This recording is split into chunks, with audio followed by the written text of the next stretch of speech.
अरीब सही लिसिंग अनि कुलहुमदोय निंगबा काइनिंगाई ओइरबा पुंगमद्रबा अवा अना कयागा लोइनना चटख्रे लमदमसदा लैरिबा फुरुक खुदिंगमक्ता हाइनिंगाई लैतना अवा अना नंगहलमे सेल थुम अफबा तांखतपा सखो थौरांगी थबकसिंग पाइखतपदसु मंगम सानदबा सही हाइबदो इरमदमसिंगी ओइना पिबिरमखि अदुबु लिसिंग अनि कुनमरी सिददी थोकलिबा इरांग खुदिंगमक लोइसिंदुना लमदमसिगी ओइना हाना लैजरमबा महौसागी फिबमदा अतुबा मतमदा हंजिलकपो ओइरसनु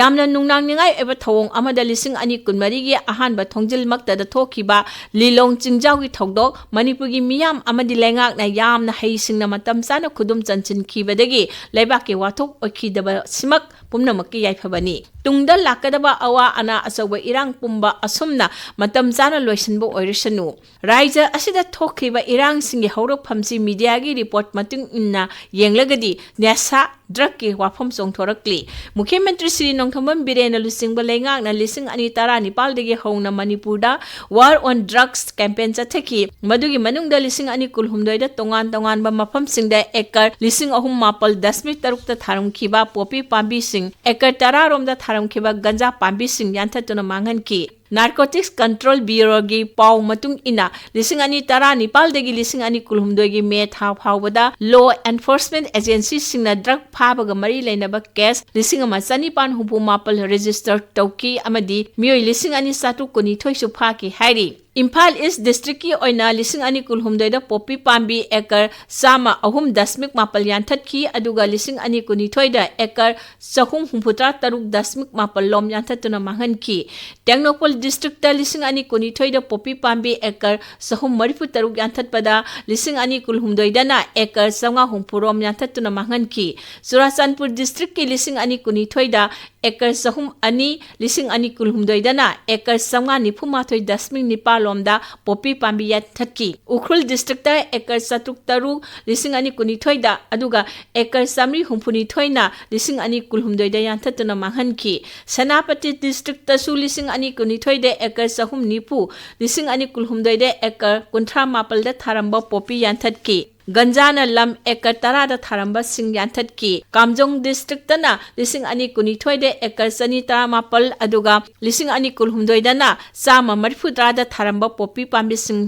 मांगहनखि नोने जिला दा लिसिंग अनि कुनिथोइददी पोपी थाबगी रिपोर्ट लैखिदरबदु लिसिंग अनि कुलहुमदोइददी लम एकर 12 रोमदा थारंबा पोपी यान्थतुना मांगहनखि असुमना मुख्यमंत्री श्री बिरेन गी लेंगाकना मणिपुरगी तोंगान तोंगान चिंगी लमदा थारंबा पोपी पांबी सिंग यान्थतुना वार ऑन ड्रग्स लेप्तना चथरकपदगी पोपी थाबदा चेनाबा कांगबु खरना मराल लैतबा मिचम मियामदा ओनसिनदुना लंदारकपा सेपरेट एडमिनिस्ट्रेशन पीयू तालकपगे वाफम हौजिक्ति इफोंग फोंगना मालेमगी काचिन कोया पुंबदा खंगनरकले मखोइना तानफम थोकपो पुंबा लेंगाकी चतना कांगलोन मतुंग इना पिगदोरिबा थौबुरेल सिंदुगी थोंजिनदा तालमलबदी ngasi Manipurda miyoi lising humpu hena mayum makai mangkriba pamuraba thawai chani chahum mangkribasi thoklamdaba yai Haujikti karamba matamda irang asi loikhigadagi haibasina khundaminariba ingna chingna leijaba pamliba phurup singi akanba lining oiri drug ka rajnitiga mari leinarakpa drug tege phanglawa sel na afaba makhal kayage khusu khulai leiduna paisilakpa aduna maram oiraga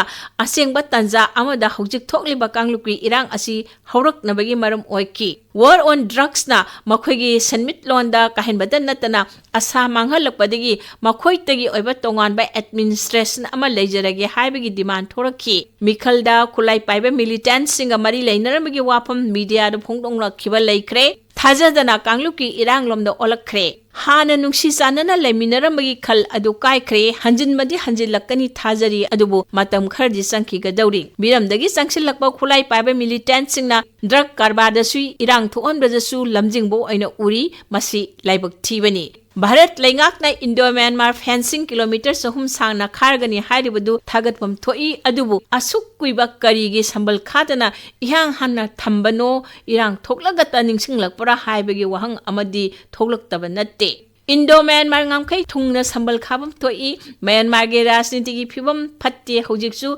changchillakba leptri masi thingba tangai phade Mapanegi hana changchillakhiba sing khulai paibasu paidabasu masak khangdoktuna halan khiba tangai phade Handak lilongi thaudok adusu media gi report matung ina drug ka senabani hairi adubo nongmai kapna bagi thaudok aduda tonga sandoktuna kanglupki irang tagi tawrure lengak amadi CSO singna matam sana laksin badagi ungkat lambadu nemthakre malemgi oina drug mafia singna rajniti da khuthingjili makhoi apamba mongda punaba honai Lising ama samapan Manipurda marigi football World Cup ta Colombia gi footballer Andres Escobar na soibinigi USA ga sanabada ball adu kokthok na bohot na bada goal post ta changkhidona masana masagi team da goal salhanba taki Nimit tarani leiraga Escobar bu Colombia gi drug cartel gi lusing basingna makhoi masel sel thanabada mangbadagi mi thadok laga hathanki madu malem gi asawa wathok amu oiki Colombia si popi amna thaba drug lalomba kayana power paiba leiba amani